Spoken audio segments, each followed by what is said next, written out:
Hey everybody, it's Saturday. We have a cool little workout where you're going to work on a movement that you practiced yesterday. So we're going to see that practice come into action already today, where we're going to practice what we did upside down and build that into some wall walks. So the workout is 4 sets, 1 set every 6 minutes. So you basically have a 6-minute running clock for your sets times 4. The goal is to finish all of the work in 3-4 minutes. At most 5. If we're going over 5, we've got to scale something back, so your coaches will be on you for that. But we want to have at least a minute of rest. But then your goal is to stay consistent throughout that. So whatever's left in the 6 minutes, once you finish, you will have rest. If you're going way under 3 minutes, okay, and getting that much, you're getting basically 3 minutes of rest or more, we need to increase the difficulty on something. We probably scaled too much on this workout. So keep that in mind. Goal is to work about 4-ish minutes, 4 6-minute sets. We start with a 15 or 12 calorie bike, but we have a choice. We could do the same on the rower, or we could have a 150 meter run. Into 3 wall walks. You're going to have 2 parts of the wall walks that come into this workout. Let's talk about the wall walk first. If we're doing a full wall walk, our goal is going to be to start from the ground, push up, get our nose to the wall, and then come back down into that bottom of the push-up position.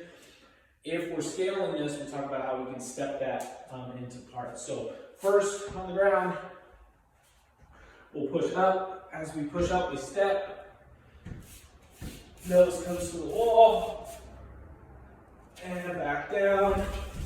Feet are sliding until we get to the ground and chest hits. So that was the end of 1 rep. If we're going to scale this, we can push up, reach up, maybe just take 2 or 3 steps.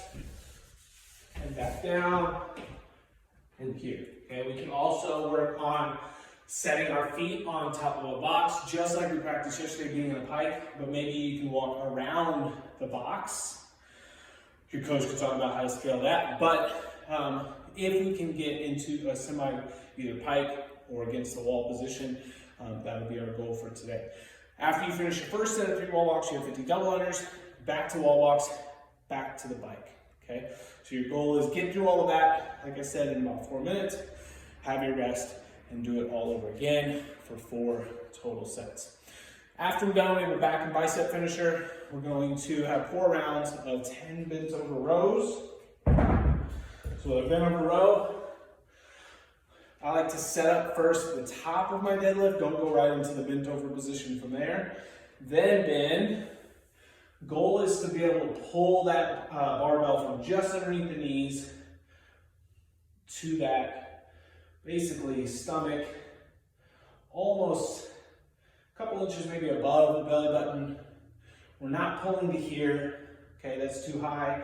And we want to keep the wrists in line underneath those elbows, okay? So if you feel yourself starting to bend those wrists, we're doing too much work with our arms here. We want our back to do the work.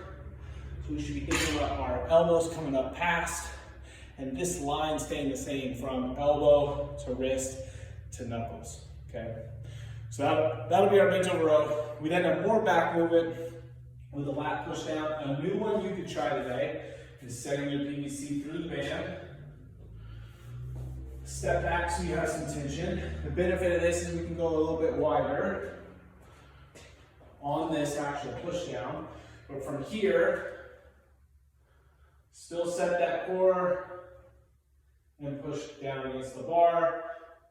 This is very much what we will see if we're working on a kip or if we're working on toes to bar, kip and pull up. But being able to pull that bar down and really focus on those lats doing the movements, okay? It shouldn't be your forearms or your elbows helping bend that bar back down. And then we get to the fun part, your bicep part. We're gonna have a single dumbbell crush grip.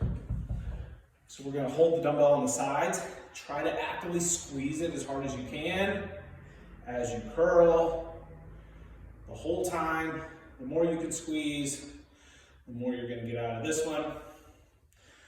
Okay, and then at the very end, we will have some mobility work as well. So take your time on the wall box, find a movement that you can keep doing throughout this workout, but we're going to try to build up our skill there, and then have fun with your back and bicep finisher. See you tomorrow.